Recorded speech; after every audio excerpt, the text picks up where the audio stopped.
Un sultan offrait à ses deux victimes le choix de leur supplice, la mort ou le kotak. Le premier, écartant l'idée de la mort, choisit le kotak.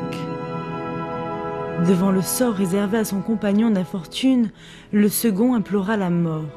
« Je vous l'accorde, dit le sultan, mais d'abord, vous aurez droit au kotak. » Le cancer, maladie toujours létale dans l'imaginaire collectif, est chargé d'émotions, tant pour le malade que pour le médecin.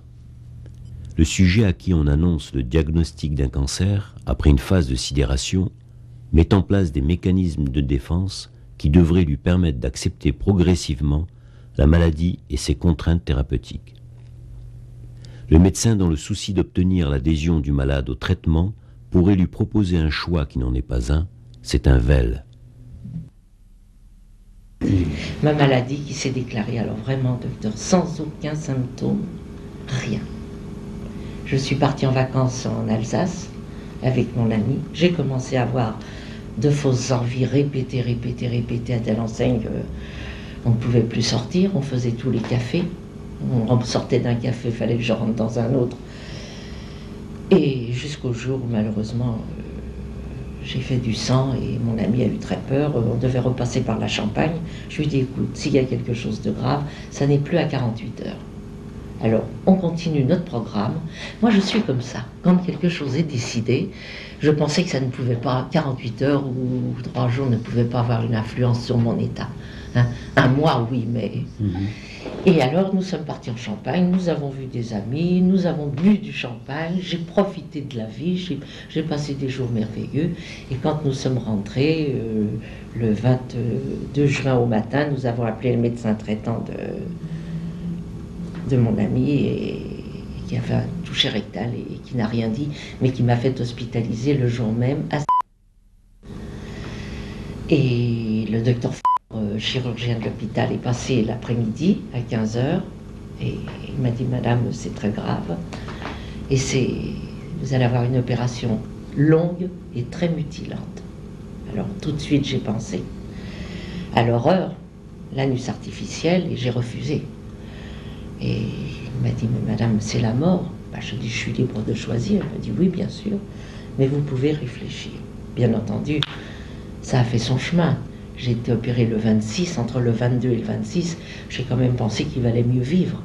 D'autant plus qu'on m'avait dit que ça s'était très amélioré, ces histoires de poche.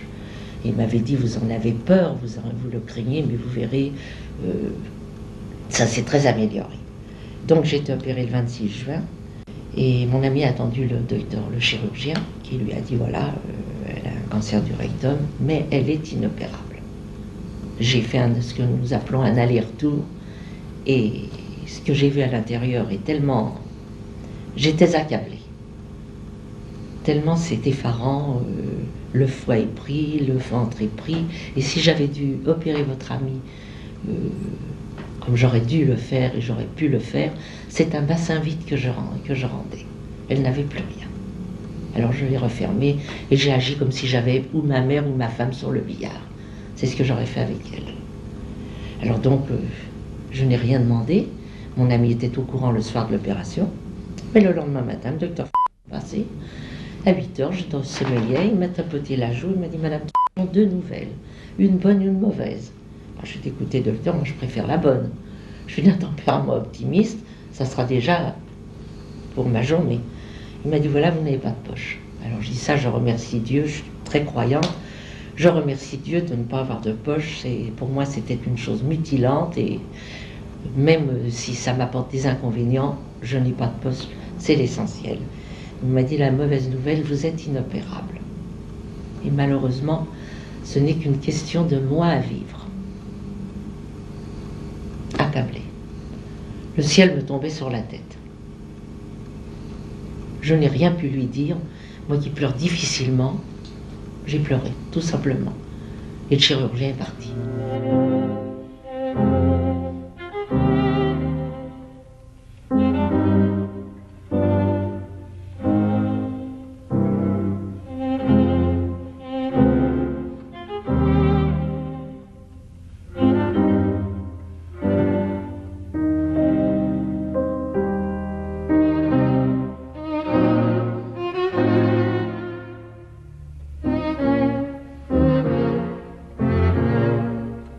Et le dimanche matin, il est revenu.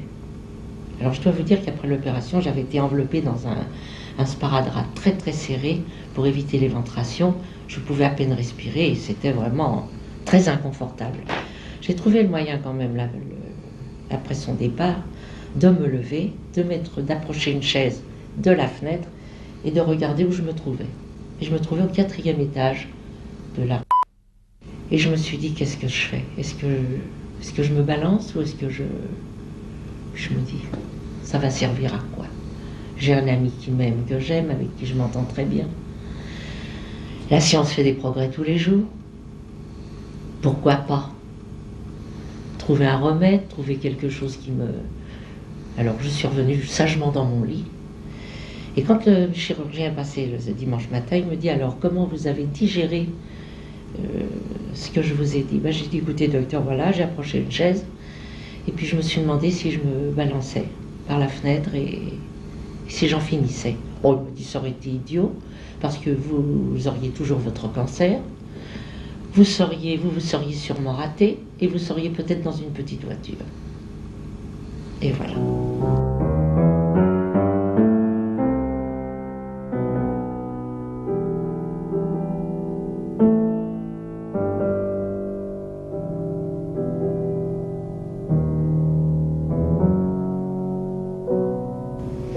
Alors donc, le médecin traitant et le chirurgien contre la chimio. Donc je n'ai rien fait. J'ai été opérée le 26 juin, je n'ai rien fait. Et puis tout de même, avec mon ami, j'ai dit tout de même, il faut faire autre chose. Il ne faut pas s'arrêter à deux avis. Il faut prendre l'avis de quelqu'un d'éminent, d'un cancérologue qui, lui, voit ce cas tous les jours et peut certainement m'apporter des éclaircissements, même s'il me dit, bon, au point où vous en êtes, c'est trop tard, c'est pas possible. Là, je me résignerai. Mais s'il y a encore quelque chose à tenter, peut-être faut-il le tenter. J'ai vu le nom du professeur pour le centre Antoine Lacassagne. Il m'a dit, écoutez, moi je tenterai la chimio douce. J'ai donc une chimio qui commence lundi et une radiothérapie qui commencera le 2 novembre. Alors, bon, comme tout le monde, je me fais un peu de mauvais sang, un peu de soucis, parce que il y a des inconvénients, il y a des effets secondaires, bien sûr, ne serait-ce que pour une femme, la perte des cheveux, c'est très important, mais enfin, je pense que si on me retire, si on me stabilise ce mal, si on fait qu'il ne progresse pas, mais si même il ne régresse pas, mais qu'il reste et qui m'ôte un peu tous les méfaits que j'ai avec ces fausses envies, bon je pense que je supporterai tout ça.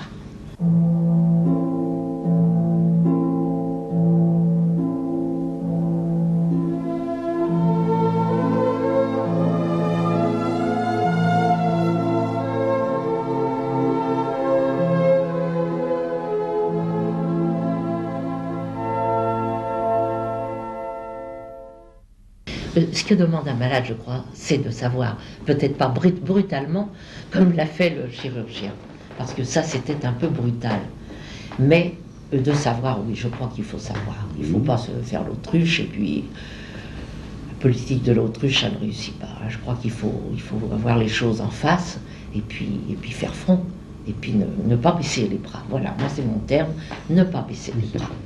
Hein? Sans être une femme très forte, mais j'ai quand même un caractère et je crois que bon, je baisserais les bras si vraiment je me rendais à l'évidence ou que monsieur me dise au bout de 3 mois, ce qui m'a promis de faire un nouveau bilan, qui me dise madame, le bilan n'est pas positif, nous arrêtons. Et là, je me rangerai à son avis. Ce qui veut dire que bon, je me rangerai à son avis et malheureusement, je sais ce qui m'attendra. Bon.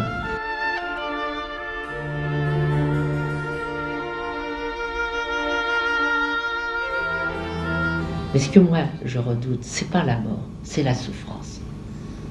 Ça, c'est vraiment ce que je redoute. La mort, ma foi, je me dis tôt ou tard, il faut y aller. Hein. Mais la souffrance, vraiment, je redoute. Alors, je pense que maintenant, on a tous les moyens de faire que la personne ne souffre pas. Hein. Et d'ailleurs, j'ai pris déjà mes dispositions auprès du médecin traitant en lui disant, docteur, vous allez me faire la promesse que lorsque vous verrez que je suis sur la fin, vous me ramenez où vous voulez et surtout, vous ne me mettez pas des tubes partout. Je ne veux pas être en survie, je veux pas vivre avec des tubes, soi-disant vivre alors qu'on est déjà à moitié mort.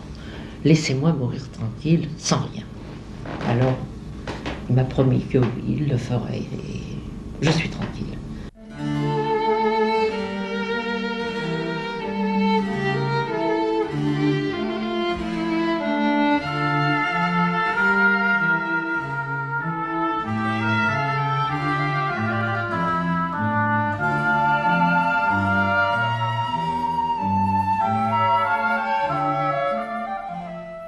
Et puis surtout, ne croyez pas que je fais la fanfaronne. Non, je ne suis pas la fille à dire, vous voyez, docteur, je suis forte, et puis en rentrant, m'écrouler. Non, ça m'arrive de m'écrouler. Je suis comme tout le monde. Quelques jours avant de venir à la Cassagne, un soir, à table, je me suis mise à pleurer. Bon, mais c'est pas pour autant que cet après-midi, je vais pleurer. Je vais regarder la télévision. Et s'il y a une chanson, je chante. S'il y a un air de danse, je danse. Voyez-vous, j'ai encore le côté de vie. Et je m'accroche et j'aime la vie, j'aime le soleil, j'aime la Côte d'Azur.